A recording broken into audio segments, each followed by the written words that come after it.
সমন্বয়ক হাসনাত আব্দুল্লাহকে উদ্দেশ্য করে মিছিল হয়েছে, আবার ডাকলে রাজুতে জুতা মারবো মুখেতে।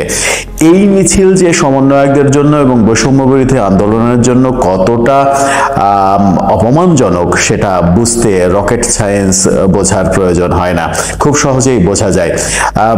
শিক্ষার্থীরা তাদের দাবি পূরণ না হওয়ায় ঢাকা বিশ্ববিদ্যালয়ের অবরোধ সহ নানা রকমের কর্মসূচির ঘোষণা দিয়েছে, আলটিমেটাম দিয়েছে। তাদের বাকি 5টা দাবি মেনে না নিলে তারা কঠিন কর্মসূচিতে যাবে, যার মধ্যে ঢাকা বিশ্ববিদ্যালয়ের প্রো ভিসির পদত্যাগ, নিউ মার্কেট থানার এসি এবং ওসির অপসারণ সহ অনেকগুলো দাবি রয়েছে। সেখানে ইডেন কলেজের শিক্ষার্থীদের মুখে শোনা গেল আর আবার ডাকলে রাজুতে জুতা মারবো মুখেতে এই স্লোগান।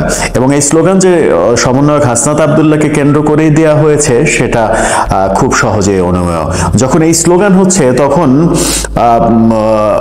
সমন্বয়ক সার্জিস আলম সেই মিছিলকে, সেই স্লোগানকে আরো বেশি উস্কে দিয়েছেন।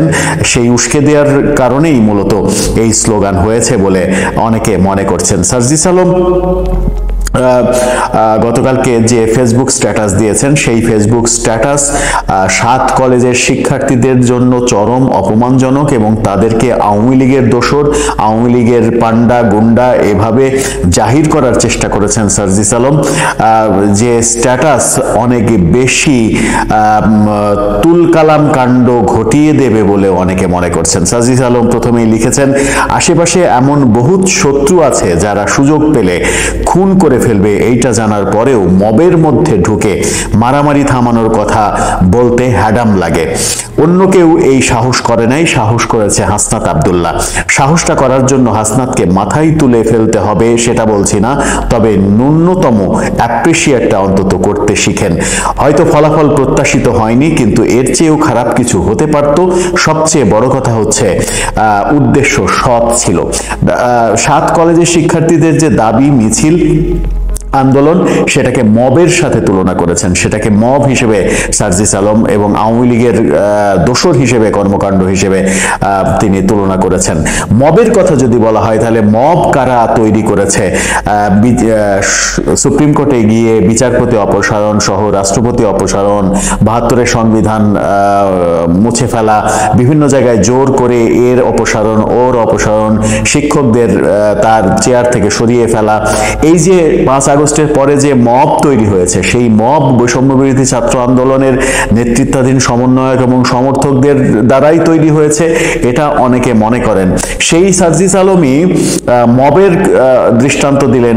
7 কলেজের শিক্ষার্থীরা যখন তাদের অধিকার আদায়ের জন্য আন্দোলন করছে তখন সেটাকে মবের সঙ্গে তুলনা করলেন। তিনি হাসনাত আব্দুল্লাহর প্রশংসা করে বলেছেন, এই ছেলেটার সমস্যা হলো এর মাথা গরম আর সব সময় গ্রেটার পার্সপেক্টিভে চিন্তা করে।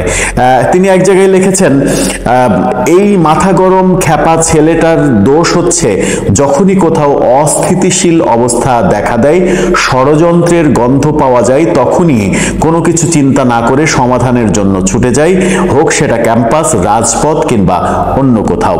অর্থাৎ 7 কলেজের যে আন্দোলন, সেই আন্দোলনকে তিনি ষড়যন্ত্র হিসেবে দেখছেন। এটা ষড়যন্ত্র। তো ষড়যন্ত্র হোক, আন্দোলন হোক, যেটাই হোক, সমন্বয়কদের সব জায়গায় মাথা ঘামাতে হবে কেন? সমন্বয়কদের সব জায়গায় মাথা ঘামিয়ে ব্যাপারটাকে আরো বেশি জটিল করে ফেলার যে চেষ্টা, সেই চেষ্টা কেন হবে?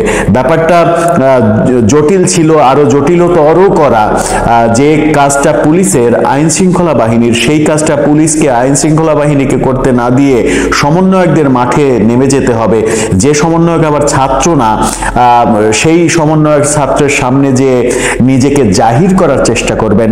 এবং সার্জিস আলম যেভাবে হাসনাত আব্দুল্লাহর কর্মকাণ্ডকে সমর্থন করলেন, হাসনাত আব্দুল্লাহ লাঞ্ছিত হয়েছেন, তাকে নিয়ে ধাক্কাধাক্কি করা হয়েছে, এটা মবের মধ্যে ঢুকে পড়েছেন তিনি। ছাত্রদের আন্দোলনকে মব বললেন, ছাত্রদের আন্দোলন আন্দোলনকে ষড়যন্ত্র বললেন। তো এটা যদি ষড়যন্ত্র হয় তাহলে বৈষম্য বিরোধী আন্দোলনের সময় তারা যেগুলো করেছেন সেগুলোও নিশ্চয়ই ষড়যন্ত্র। সেটাও দেশের বিরুদ্ধে ষড়যন্ত্র, যেটা শেখ হাসিনা সরকার বলার চেষ্টা করেছেন যে এটা ষড়যন্ত্র। তো শেখ হাসিনার বিরুদ্ধে ষড়যন্ত্র, তাহলে কি এটাও মেনে নেবেন যে সেটা ষড়যন্ত্র ছিল? এখন অধিকার আদায়ের যে যুদ্ধ, অধিকার আদায়ের যে মিছিল তারা করছে, আন্দোলন করছে, সেটাকে যখন সার্জিস ষড়যন্ত্র হিসেবে আখ্যায়িত করলেন, তখন সেটা 7 কলেজের শিক্ষার্থীদের জন্য চরম অপমানজনক, এবং চরম অপমানজনক বলেই তারা এবার স্লোগান ধরেছে, আবার ডাকলে রাজুতে, জুতা মারবো মুখেতে। এই স্লোগানটা যে কত বড় অপমানজনক সেটা বোঝার মতো জ্ঞান গরিমা সমন্বয়কদের নিশ্চয়ই রয়েছে। তারা বুঝবেন এবং বুঝে তাদের বোধোদয় হবে, সেটা আমরা প্রত্যাশা করতেই পারি। সার্জিস আলম শেষটা করেছেন এভাবে, সেটা হচ্ছে যে কতজনের কত রকম স্বার্থ আর ধান্দা সেটা আমরা বুঝি। অপ্রত্যাশিত কিছু হলে এরা যে আবার গর্তে যাবে সেটাও জানি, কিন্তু দিন শেষে চোখের সামনে রক্ত আর হাজারো জীবনের বিনিময়ে অর্জিত নতুন স্বাধীনতা রক্ষা করতে হাসনাতরা প্রতিজ্ঞাবদ্ধ। শুধুমাত্র হাসনাত আর সার্জিস আলমরা প্রতিজ্ঞাবদ্ধ, আর যারা ছাত্ররা যারা আন্দোলন করছে তারা সবাই ষড়যন্ত্রকারী। সার্জিস আলমের কণ্ঠে তিনি শেষটাই লিখেছেন, আপনাদের মতো গুটি কয়েক ভণ্ড সুবিধাবাজ কালপিট কি বলল আর কি বিহেভ করলো তাতে আমাদের কিছু যায় আসে না। হাসিনার পোষারা এর চেয়ে কম বলেনি বা কম করেনি। 7 কলেজের শিক্ষার্থীদের তিনি ভণ্ড সুবিধাবাজ কালপিট এমন শব্দে আখ্যায়িত করেছেন। এমন শব্দে যখন তিনি আখ্যায়িত করেছেন তখন 7 কলেজের শিক্ষার্থীরা কি রূপ ধারণ করে সেটাই এখন দেখার অপেক্ষা। গতকালকে আমরা স্লোগান শুনেছি, রাজুতে ডাকার বিরুদ্ধে যে স্লোগান, আবার ডাকলে রাজুতে জুতা মারবো মুখেতে, এর চাইতে অপমানজনক স্লোগান আর হতে পারে না।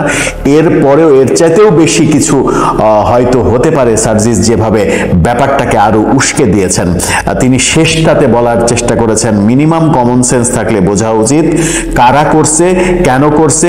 রকেট সায়েন্স না বোঝাটা, মানে রকেট সায়েন্স বোঝা লাগবে না। এই ঘটনা হাসনাতকে যারা অপমান করেছে, লাঞ্ছিত করেছে, হাসনাতের বিরুদ্ধে যারা ভুয়া ভুয়া বলে স্লোগান দিয়েছে, তারা কারা? তারা আওয়ামী লীগের দোসর, তারা শেখ হাসিনার দোসর, এমনটাই বলার চেষ্টা করেছেন। 7 কলেজের শিক্ষার্থীরা কি আওয়ামী লীগের দোসর?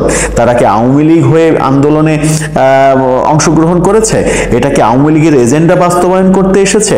কথায় কথায় আওয়ামী লীগের দোসর, আওয়ামী লীগ দোসর, ফ্যাসিবাদের দোসর, এই যে ট্যাগ লাগানো, এই ট্যাগ লাগাতে গিয়ে যে নিজেরাই নিজেদের অনেক বড় ক্ষতি করে ফেলছেন সার্জিসরা, হাসনাতরা, সেটা যত তাড়াতাড়ি তারা বুঝবেন তত তাড়াতাড়ি তাদের জন্য মঙ্গলজনক। দর্শক, আপনার কি মনে হয় এই যে আজকে মিছিল হলো, স্লোগান হলো, গতকালকে হয়েছে আবার ডাকলে রাজুতে জুতা মারবো মুখেতে, এই মিছিলের পরে সমন্বয়কদের অবস্থা কি হবে?